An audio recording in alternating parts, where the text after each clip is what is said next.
Unstoppable. Denzel Washington, Chris Pine from Star Trek, two very hot teenage black girls who are barely in it, but come on. Right. That's what you came away with from this movie? Yeah, totally. It was the two hot girls working at Hooters. Yeah, totally. I like that little part of it. All right, but I don't want to ruin Jonathan's setup. Right. It's Unstoppable, otherwise known as the train that would not slow down. Yes. And also, I found out in Germany it's called Außer Kontrolle, which I Really? just think sounds awesome and scary. Totally. Everything you say in German sounds either scary or like it's really, really, really violent porn. So in this movie, based on a true story, Denzel Washington is the veteran engineer, and Chris Pine is the new young conductor, and they are buddies, or not buddies, but they're partners fighting at first, of course. And a train gets out of control that has chemicals in it. It is speeding out of control towards a populated city in Pennsylvania. No, the train is without a motorman. Yes, Right. without anyone in it and without brakes. Right. Sort of. That part will confuse me a little bit. But anyway, and they have to stop it. Hopefully, the train is not unstoppable. All right. So let's watch the trailer. We have an unmanned train rolling into a highly populated area with no air brakes. Yeah. We're not just talking about a train.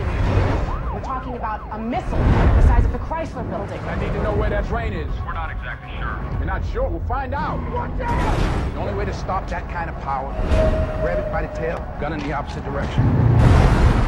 Are you in or you out? You want to kill yourself, you do it alone. All right, you do what you want. Wait.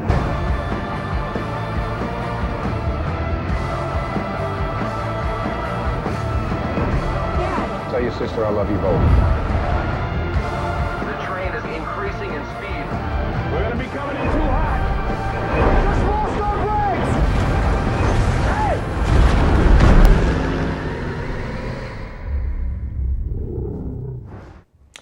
All right, so there's Unstoppable. What's interesting is that in the trailer, you sense in a movie like that, there's just going to be sort of one explosion after another. The train's going to plow through as many trailers as you can put in front of it. They were actually fairly restrained, Tony Scott was. There weren't that many.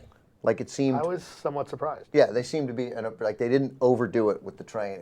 The idea was to build the tension of what's going to happen with the train, not so much the explosions that'll come with a there's sort of unstoppable train. Yeah, there's sort of an interesting look into the world of trains, where they talk about, okay, you have to go around on this track, and okay, there's this station here, we need to switch this track, and so I think the fact they actually kind of get that in there is all right. I think the subtitle of the movie is "Trains Are Loud." I think you're right. I think there's a really cool part of this about sort of the blue collar. What do they call it? Railmen? Like I've been working the rails for, that's especially, I'm sure less of an industry in maybe Pennsylvania and Ohio than it was 40 years ago, but it's still, this is... Because of Obama. Right, exactly. Yeah. Got rid of the trains. Totally, Obama got rid of the trains. You got rid of the trains to give health care to the immigrants. And Muslims. Totally, yeah. They took the trains away. That's what's paying for the Islamic Center. Right. I don't know. I don't think people know that.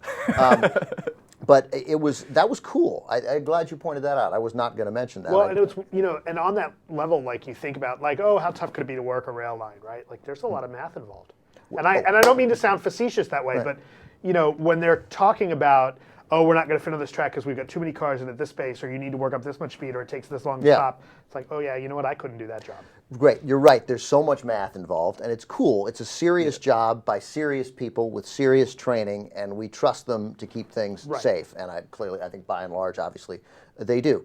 And there is a lot of math involved. But then, and this is petty, this is totally petty, but then like a great deal of math was foolishly abandoned. Like the speed of the train. Like they keep telling us you have to catch the one train. We hear the news reports. The news stuff sucked in this. You'd hear the speed of the train is 70, and these guys have to make up ground, and then he keeps going, we're at 65. And I'm like, you're not going to catch them. Right. They're going faster. And that kept happening. And then stuff like when Denzel Washington, you heard it in the trailer, when he says, where's that train? And they're like, we don't know. Of course they know. The world's following this train. They know exactly where it is. And, they should know exactly then how long it would take to get out of the way. It was a few stuff, but they were negligent. and they took me out of the tension of the moment. I mean, all you got to do is show him at 80 instead of 70, and you've problem solved. Although on the plus side, I mean, and this was in the press notes as well, that I mean, it's kind of weird because in the commercial, the big shot they show is one of the more CG shots where the train is kind of on two wheels, kind of skidding around the track. But there is very little CG in this. It is all practical. They had real trains, and it is kind of refreshing to see that, to actually say, wow, they really did that stuff. Well, and they really knocked over an engine. And director Tony Scott is a pro, right? I mean, that's what he does. Is he does action set pieces without using CGI. He's kind of old school that way. And this is, for those people that may not know, this is what, his 7th collaboration with Denzel Washington? I think it's 4th or 5th. I think it's 6th. 6th, maybe. Whatever. We'll average. But they did Pelham 1, 2, 3, the remake. They did. It's been nearly a year since they've done a runaway train. Right, exactly. No, but they did Deja Vu, Man on Fire, Man on Fire, Crimson Tide. Right. This movie actually reminded me a lot of Crimson Tide, which is, it's one of those movies where things are going to go bad, but it keeps surprising you what else they can come up with that's going to go wrong for these guys. And as much as maybe the overall plot of the movie is relatively predictable, that other disasters are going to happen. I felt like they kept getting relatively inventive with what disasters would come up next. Mm-hmm. I thought that, yes, that is, but as I said in the beginning, there was a restraint of story that I think really enhanced the drama. And there were moments in the theater where I found myself, you got shots of Rosario Dawson as the dispatcher. A lot of dispatchers, I think, look like that in America. But I like her. I had a conversation with another critic before the movie who, ridiculed her. I don't think she's that bad. She's great. She's totally She's fine. I mean, she looks a bit young for that job. But, sure, but that's because you wanted to get job. Rosario Dawson in the movie. But I thought she was pretty good. And then all the other guys, there's a pretty good supporting cast of other people helping to try to stop the train. Kevin Dunn is the evil executive. Right. I always like Kevin Dunn. Also the dad in Transformers. Right, also the dad in Transformers. Horrific. Not him. Transformers. And but there were moments where the train you got one train coming in, and they're going to get onto the side track, and we see the switch, all the stuff that we both thought was cool, and I think you did too, is that I'm sitting there and I'm watching it, and I'm like, and I'm like, if you find yourself like this in a movie, right, exactly, they got it. And they got it. How, and even though it's a Hollywood movie, it's Tony Scott, it's Denzel, it's Chris Pine, you know who's going to survive, you know what's going to happen by the end of this movie, especially if you know the true story it's based on. You know how this is all going to go down.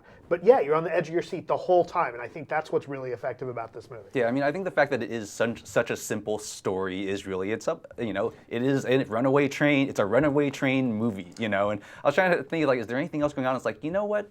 The train really is a metaphor for trains. That's good. It really does work for fast trains. It was speed with fewer white people. Yes, that's true.